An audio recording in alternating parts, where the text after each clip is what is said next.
The very word secrecy is repugnant in a free and open society, and we are, as a people, inherently and historically opposed to secret societies, to secret oaths, and to secret proceedings. We decided long ago that the dangers of excessive and unwarranted concealment of pertinent facts far outweighed the dangers which are cited to justify it. Today, no war has been declared, and however fierce the struggle may be, it may never be declared in the traditional fashion.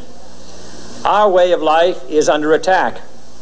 Those who make themselves our enemy are advancing around the globe. The survival of our friends is in danger, and yet no war has been declared. No borders have been crossed by marching troops. No missiles have been fired.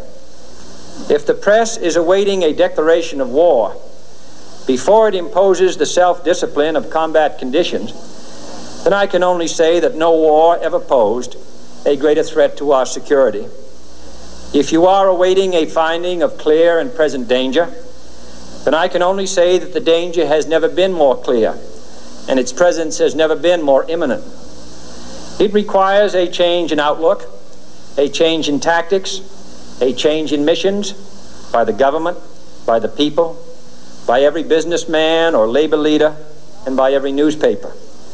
For we are opposed around the world by a monolithic and ruthless conspiracy that relies primarily on covert means for expanding its sphere of influence, on infiltration instead of invasion, on subversion instead of elections, on intimidation instead of free choice, on guerrillas by night instead of armies by day. It is a system which has conscripted vast human and material resources into the building of a tightly knit, highly efficient machine that combines military, diplomatic, intelligence, economic, scientific, and political operations. Its preparations are concealed, not published. Its mistakes are buried, not headlined. Its dissenters are silenced, not praised. No expenditure is questioned, no rumor is printed, no secret is revealed. Formerly acknowledged as the Star of David, the move to adopt this symbol for the flag of Israel angered many Jews who realized that the symbol is in fact not the Star of David, but a hexagram symbol that was used in the ancient mystery religions. Many anti-Zionist Jews have since gone on to participate in annual flag burning rituals. It is in the biblical figure of Solomon that we can trace the true origins of the six-pointed star or hexagram. Solomon called the star the talisman of Saturn, or what became known as the Seal of Solomon. As we see, the bull's head is enclosed in a six-pointed star and surrounded by the letters composing the name Remphan, the planetary genius of Saturn, according to the alphabet of the Magi. The bull represents Moloch worship, which we will look at shortly, but first we need to examine two passages from the Bible that provide more detail on Solomon. Kings 11, 1-5 in the Bible features this passage. But King Solomon loved many foreign women, as well as the daughter of Pharaoh, women of the Moabites, Ammonites, Edomites, Sidonians, and Hittites, from the nations of whom the Lord had said to the children of Israel, "You shall not intermarry with them, nor they with you. Surely they will turn away your hearts after their gods." Solomon clung to these in love, and he had 700 wives, princesses, and 300 concubines, and his wives turned away his heart. For it was so, when Solomon was old, that his wives turned his heart after other gods, and his heart was not loyal to the Lord, his God, as was the heart of his father David. For Solomon went after Ashtoreth, the goddess of the Sidonians, and after Milcom, the abomination of the Ammonites. Ashtoreth here is a female goddess and the same goddess as Ishtar in Babylon, Isis in Egypt. The Romans called her Diana, and the Greeks Artemis, and the symbol is Venus. Milcom here is a male god, and its root word means king or Baal. It is the same god that is referred to as Moloch, or Nimrod in Babylon, Osiris in Egypt, Baal in Sidon. There are overlaps with Zeus in Greek culture and Jupiter in Roman culture. The symbol is Saturn. As the passage makes clear, Solomon fell in love with the women of Egypt and began to worship these false gods. Two other passages from the Bible directly reference the symbol of the star, or the seal of Solomon, or the talisman of Saturn. But ye have borne the tabernacle of your Moloch, and Chion your images, the star of your God, which ye made to yourselves. In another passage, just before being stoned to death by the Jews, Stephen accused the Jewish leaders. And you took up the tent of Moloch, and the star of your god Remphan, the figures which you made, in order to worship them. As you see, the star in the Bible is directly correlated with the god Moloch and Remphan. Remphan is another word for Saturn. If you study the geometry of the star, you realize it has 6 points, forms 6 equilateral triangles, and its interior forms a 6-sided hexagon. The 6 points, 6 triangles, and 6 sides of the hexagon equate to 666, the specific number that the Bible designated as the mark of the beast, or Lucifer's number. As Revelation states, "Here is wisdom. Let him that hath understanding count the number of the beast, for it is the number of a man, and his number is 666. Kings in the Bible specifically link Solomon with this number. Now the weight of gold that came to Solomon in 1 year was 666 talents of gold. The Bible specifically states that it was Solomon that used the star and not David. In fact, there is no evidence that David was ever associated with a star. We've seen how Freemasonry had been infiltrated and overtaken by the Rothschild Illuminati agenda. Here is what Albert Pike, a Freemason in the 1800s, said about the secret society. Masonry is a search after light. That search leads us directly back, as you see, to the Kabbalah.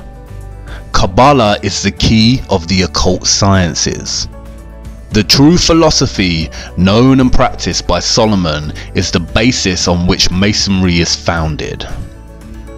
It is not only Albert Pike himself who reveals the links between Freemasonry, Solomon, and the Kabbalah.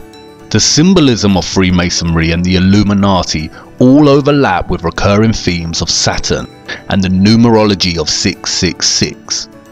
You see, what Pike is really referring to here is the occult practices of Solomon that are traced back to ancient Egypt and Babylon, and that secretly worship the god of Saturn, or otherwise known as Moloch, or Baal, or Nimrod. In 2012, NASA released yet another CGI image, this time of Saturn's North Pole. In addition to looking very fake and absurd, the image presents the world with what is termed as Saturn's hexagon. As you can see, when connecting the lines within a 6-sided hexagon, it produces other shapes. First that of a cube by joining 3 lines, and then that of a 6-pointed star or hexagon by joining 6 lines. Studying the root word of Kabbalah, I soon realized that Kaaba in Arabic means cube and Allah means God. Therefore, the literal translation of Kabbalah in Arabic means cube God. And then it dawned on me, I had seen the cube before. In fact, I had seen it everywhere. Here is the cube, or Kaaba, in Mecca that forms part of Muslim worship. As you can see, those worshipping the cube form circles around it, much like the rings of Saturn. Here are Orthodox Jews in their morning prayer, using the tefillin, or the black cube with scrolls inside attached to their foreheads. Here is the Pope with the 6-pointed seal of Solomon on his hat. Interestingly, if you take the 2D shape of the crucifix and begin to fold it into a 3D shape, it produces a cube. In Hinduism, the hexagram is more commonly known as Shakon. It is the union of Shiva, who represents the male, and Shakti, who represents the female. Hindus also refer to Shiva as Kabbalah Ishwara, the Lord of the Kabbalah. And did you know that there are huge monuments to the black cube throughout the world? Here is the 9/11 memorial from above. An inverted black cube within another inverted black cube. Furthermore, the Saturn symbolism is not just specific to religions and memorials. Even the everyday life of a so-called atheist is rife with Saturn symbolism. And this is not just limited to the cube itself or the star. The rings of Saturn populate our everyday world. We all live by the symbol of Saturn without realizing it. The symbol of Saturn is inextricable from the number 6. Saturn is the 6th planet from the Sun in the heliocentric model. Also, Saturn Day, or what we now refer to as Saturday, is the 6th day. If you look closer at the Freemason square and compass, it is indeed a broken 6-star hexagram. When linking the letters that spell Mason on the $1 bill, you get a 6-pointed hexagram with the Eye of Providence, or the Eye of Horus, specifically highlighted. Horus, again Egyptian gods. Saturn has also become inextricable with Satan or Lucifer. As Manly P. Hall writes, Saturn has also been associated with Satan, and this for numerous reasons. First, many authors argue that the word Satan is derived from the word Saturn. Second, Saturn is associated with the color black, as well as Satan. Third, ancients considered Saturn to be the furthest planet from the Sun, the latter being associated with the principle of good. Saturn is consequently the celestial body that is the less exposed to the Sun's divine light, and thus associated with the coldness of the principle of evil. Finally, the great god Pan, the horned deity, represented Saturn in ancient paganism. This half-man, half-goat creature is considered the ancestor of our modern depictions of Satan. Pan was a composite creature, the upper part, with the exception of his horns, being human, and the lower part in the form of a goat. The pipes of Pan signify the natural harmony of the spheres, and the god himself is a symbol of Saturn because this planet is enthroned in Capricorn, whose emblem is a goat. The pagan Pan also has other guises such as Baphomet, the half goat, half human, who has associations with Satan and Moloch. Like Saturn, Illuminati Freemasonry symbolism is prevalent throughout our society in the form of corporate logos, and, as Albert Pike said, Freemasonry is the following of the philosophy of Solomon. It is also inextricable from the symbolism of Satanism.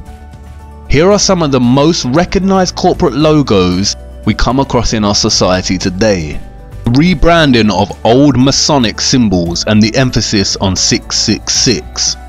666, or the mark of the beast, is repeated throughout corporate symbolism. For instance, World Wide Web, or WWW in Jewish gematria, is 666. It is also used for the logo of the Monster energy drinks. It is also a recurring motif along with the single one eye of Providence. Many celebrities and politicians have been photographed making the 666 hand sign around the eyes. The sign forms a 6 and the 3 fingers indicates 3 score, or in other words, 666. Zechariah 11:17 mentions the eye in specific reference to straying from God and into Satan worship. Woe to the idle shepherd that leaveth the flock. The sword shall be upon his arm and upon his right eye. His arm shall be clean dried up, and his right eye shall be utterly darkened.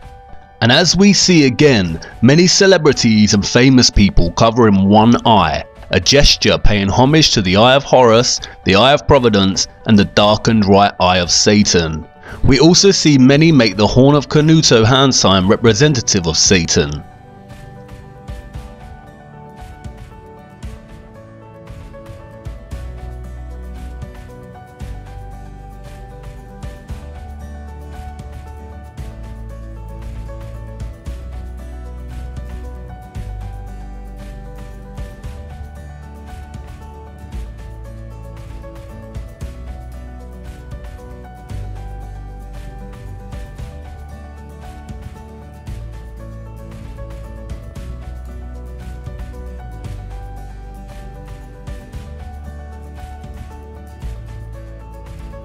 The symbolism is literally everywhere. For instance, why does the Vatican's hall look like a serpent?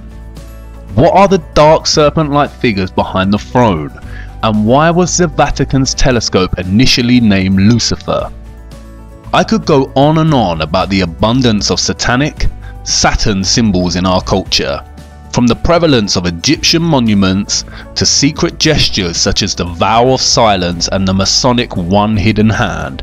But I think you get the point, and there is a wealth of information out there if you want to pursue your own research. This video is only supposed to be a very basic overview of this type of symbolism. It becomes confusing because the same symbol of Saturn or Satan keeps appearing in different eras and cultures under different guises. Much like Bauer changed his name to Rothschild, the worship of Saturn has undergone so many different iterations and changes that it becomes difficult to track. I feel that this is deliberately so. And this is the point.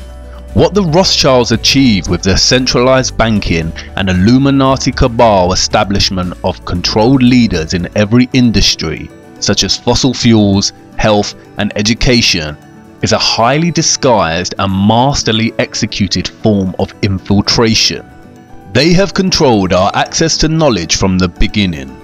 The Natural History Museum at Tring belonged to 2nd Baron Rothschild and is located in a Rothschild family home. The League of Nations organized the inception of the Central Natural History Museum. E.L. Rothschild Limited, a private funded family investment company and established by Sir Evelyn de Rothschild and Lynn Forrester de Rothschild, oversees a variety of Rothschild's global investments. The company currently has interests in media, real estate, agriculture and luxury goods, with a significant previous positions in financial services, technology and communications. They even own 70% of Weather Central and all of its communications.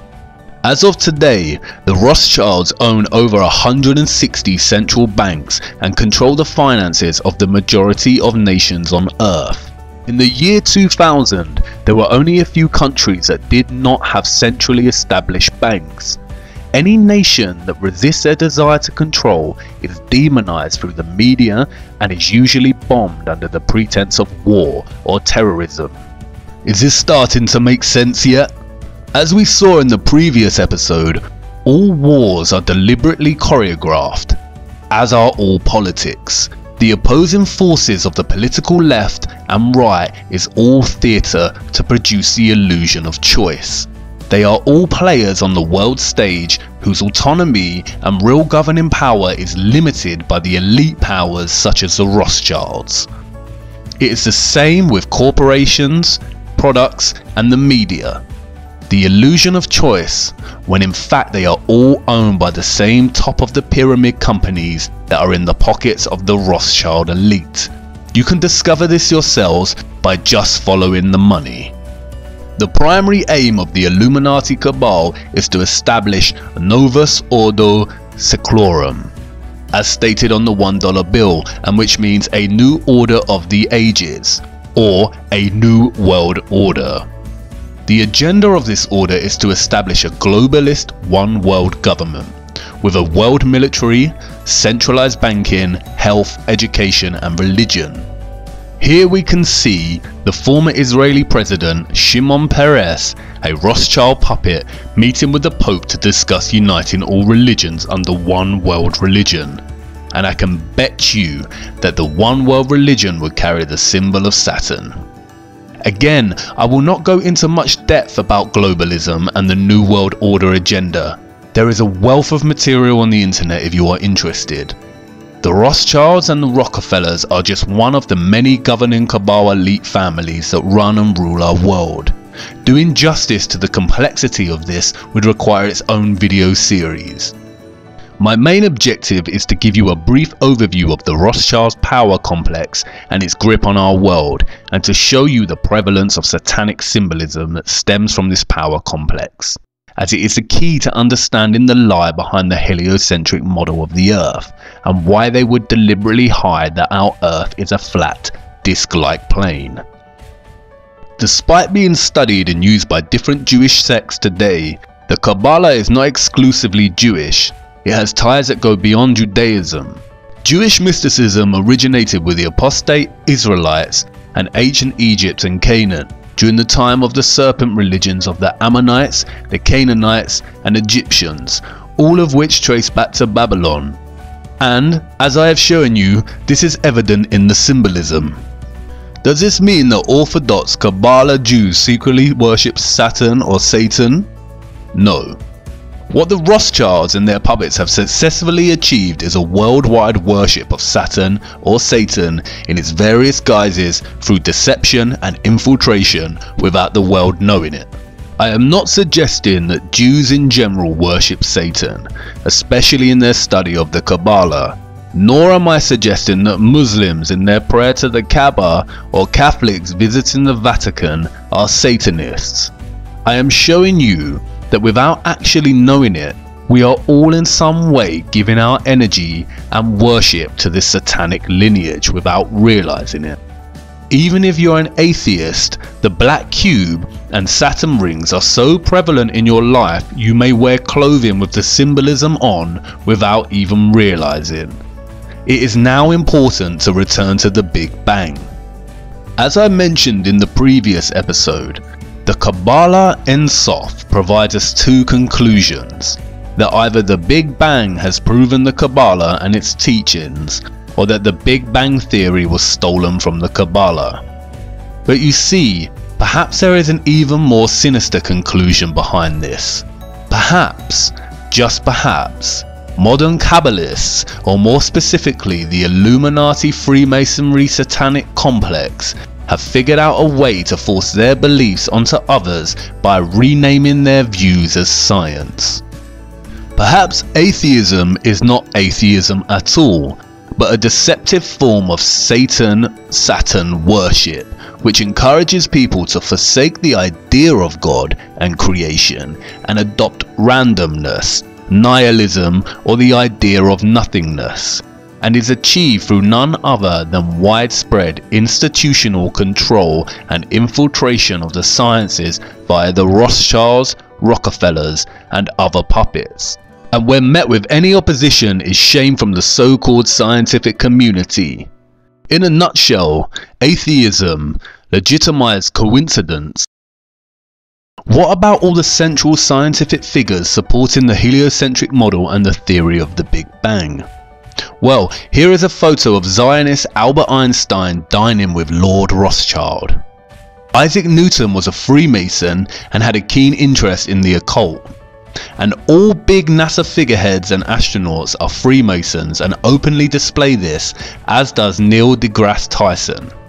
There exists an organization called the Anti-Defamation League, which serves as an instrument to try and convince everyone that any mention of the Rothschilds and their allies is an anti-Semitic attack on all Jews. This is given historical weighting by the Rothschild choreographed Holocaust and also controlled by the Rothschild-Rockefeller media complex. All major mainstream media outlets can be traced back to their control. As David Rockefeller stated at the Bilderberg Conference in 1991, we are grateful to the Washington Post, the New York Times, Time magazine and other great publications whose directors have attended our meetings and respected their promises of discretion for almost 40 years. It would have been impossible for us to develop our plan for the world if we had been subjected to the lights of publicity during those years. But the world is now more sophisticated and prepared to march towards a world government. The supranatural sovereignty of an intellectual elite and world bankers is surely preferable to the national autodetermination practiced in past centuries. The official controlled narrative states that the Rothschilds are Jews. They are not. They are Satanists. Satanism is the hidden religion that rules the world, and its presence is so prevalent and insidiously woven into the fabric of our everyday lives it is shocking. Its method of control primarily centers around deceit. Just as the Mossad phrase states, by way of deception, thou shalt do war. And I want you to really marinate on this. Imagine If you're that powerful that you literally own the majority of nations on Earth and most of the world's GDP, if you had an agenda, is there anything that would be able to prevent you? Would people in power or of fame be able to speak out against you without it having dire consequences? Really consider that kind of wealth and power. It is becoming more and more evident we have been deceived on the true nature of our Earth. And I understand that what I am telling you probably sounds just as ludicrous and ridiculous as when I first mentioned that the Earth is flat. And I know you are on the brink of turning this off and writing it off as garbage conspiracy theory. But let me tell you this, conspiracies are real. It's the lack of evidence that makes them a theory. Stay with me. As I said before, you cannot tell people the truth, you must show them. Do not take my word for it. I cannot just make claims that there is an elite body of people that worship Satan and have operated throughout time by deceiving the common people as to the true nature of the world, and that they have full control over all the information we receive.